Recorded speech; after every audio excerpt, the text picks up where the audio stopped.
America అధ్యక్ష ఎన్నికల్లో కీలక పరిణామం చోటు చేసుకుంది. అగ్రరాజ్యం ప్రస్తుత అధ్యక్షుడు జో బైడెన్ కీలక నిర్ణయం తీసుకున్నారు. అధ్యక్ష ఎన్నికల రేస్ నుంచి ఆయన వైదొలిగారు. ఈ మేరకు ఆయనే స్వయంగా ప్రకటించారు. దేశ ప్రజలకు ఓ లేఖ కూడా రాశారు. డెమోక్రటిక్ పార్టీ దేశ ప్రజా ప్రయోజనాల కోసం ఈ నిర్ణయం తీసుకుంటున్నట్టు ఎక్స్లో పోస్ట్ చేశారు. అమెరికా అధ్యక్ష ఎన్నికల రేస్ నుంచి వైదొలిగిన ప్రస్తుత అధ్యక్షునిగా పూర్తికాలం కొనసాగుతారని స్పష్టం చేశారు జో బైడెన్. గత కొద్ది రోజులుగా ఆయన డెమోక్రటిక్ అభ్యర్థిగా అధ్యక్ష రేస్ నుంచి వైదొలగాలని సొంత పార్టీ నేతల నుంచే తీవ్రమైన ఒత్తిడి వస్తోంది. దానికి తోడు ఇటీవల ఆయన కోవిడ్ బారిన పడ్డారు. ఈ నేపథ్యంలో ఆయన ఈ నిర్ణయం తీసుకున్నట్టు తెలుస్తోంది. గత నెల 27న జరిగిన టీవీ రిపబ్లికన్ పార్టీ అభ్యర్థి ట్రంప్, డెమోక్రాట్ల అభ్యర్థి బైడెన్ మధ్య జరిగిన ప్రెసిడెన్షియల్ చర్చను ప్రపంచమంతా ఆసక్తిగా గమనించింది. ఈ చర్చలో ఇరువురు నేతలు ఒకరిపై ఒకరు తీవ్రంగా విమర్శలు చేసుకున్నప్పటికీ ట్రంప్దే పైచేయిగా అంతా భావించారు. 81 ఏళ్ల బైడెన్ పలుసార్లు తడబాటుకు గురయ్యారు.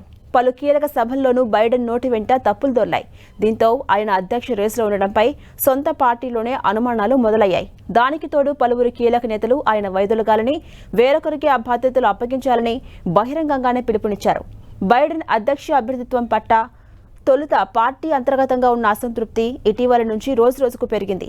ఆ తర్వాత ట్రంప్పై జరిగిన హత్యాయత్నం అమెరికా రాజకీయాలను ఒక్కసారిగా మార్చివేసింది. ఈ ఘటనతో ట్రంప్పై సానుభూతి విపరీతంగా పెరిగిపోయినట్టు పలు అంతర్జాతీయ కథనాలు వెల్లడించాయి. అధ్యక్ష ఎన్నికల్లో ట్రంప్దే పైచేయిగా ఉండబోతుందని పలు సర్వేలు సైతం వెల్లడించాయి. కీలక నేతలు ఒక్కొక్కరుగా బైడెన్ వైదొలగాలంటూ బహిరంగంగానే పిలుపునివ్వడం మొదలుపెట్టారు. నవంబర్లో జరగబోతున్న అధ్యక్ష ఎన్నికల్లో ట్రంప్ను బైడెన్ ఓడించగలరనేది తనకు తీవ్రమైన ఆందోళన కలిగిస్తోందని కాలిఫోర్నియా డెమోక్రటిక్ కీలక నేత ఆడమ్ ఫిష్ అనుమానం వ్యక్తం చేశారు. పోటీ నుంచి తప్పుకోవాలా వద్దా అనే నిర్ణయాన్ని ఆయన తీసుకోవాలని, వేరొకరికి ఆ బాధ్యతలు అప్పగించడానికి ఇదే సరైన సమయమన్నారు. ఆ తర్వాత మాజీ అధ్యక్షుడు బరాక్ ఒబామా సైతం అధ్యక్ష ఎన్నికల్లో బైడెన్ విజయావకాశాలు తగ్గిపోయాయని, పోటీపై ఖచ్చితంగా పునరాలోచించుకోవాలని తమ మిత్రులతో చెప్పినట్టుగా తెలుస్తోంది. పార్టీ సీనియర్ నేత, మాజీ స్పీకర్ నాన్సీ పెలోసి కూడా బైడెన్పై నేరుగా అసంతృప్తిని వ్యక్తం చేసినట్టు కథనాలు వెలువడ్డాయి.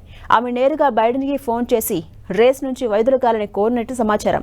అధ్యక్ష ఎన్నికల్లో ట్రంప్ను బైడెన్ ఓడించలేరన్న విషయాన్ని ఎన్నికల సూచీలు వెల్లడిస్తున్నాయని తెలిపారు.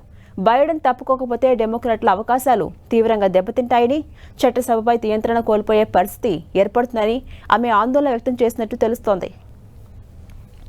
ఇక మరోవైపు బైడెన్ కోవిడ్ బారిన పడ్డారు. పాజిటివ్ ఉన్నట్టుగా తేలడంతో ఆయన వెంటనే ఐసోలేషన్కి వెళ్లిపోయారు. కోవిడ్ పాజిటివ్ తేలక ముందు ఓ ఇంటర్వ్యూలో మాట్లాడుతూ తనకు తీవ్ర అనారోగ్య సమస్యలు ఏర్పడితే కనుక అధ్యక్ష బారి నుంచి వైదొలగడంపై ఆలోచిస్తానని ప్రకటించారు. అలా చెప్పిన కొన్ని గంటల్లోనే ఆయన అనారోగ్యానికి గురయ్యారు.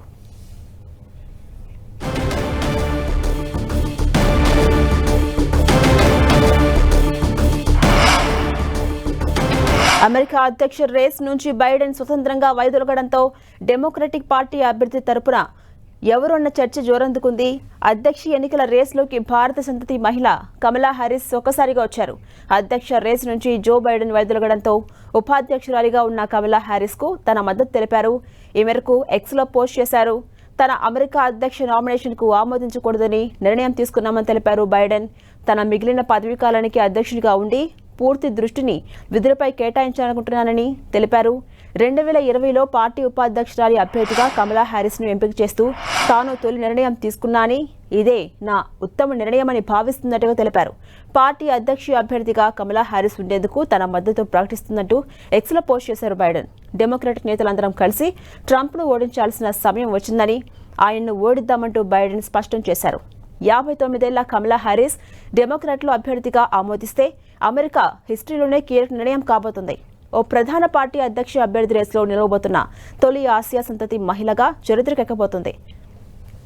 అయితే ఆమెను పార్టీ తమ అభ్యర్థిగా అంగీకరిస్తుందా లేదా అనేది ఇంట్రెస్టింగ్గా మారింది. పార్టీ నామినేషన్ కోసం సీనియర్ డెమోక్రాట్ల నుంచి ఆమె సవాల్ ఎదుర్కొంటున్నారు. ఇక అధ్యక్ష రేస్ నుంచి బైడెన్ వైదొలగడం, కమలా హ్యారిస్ను అధ్యక్షుడు ప్రతిపాదించడం నిర్ణయాల పట్ల రిపబ్లికన్ అభ్యర్థి మాజీ ట్రంప్ స్పందించారు. కమలా హ్యారిస్ను ఎదుర్కోవడం తనకు చాలా సులభమని చెప్పుకొచ్చారు ట్రంప్.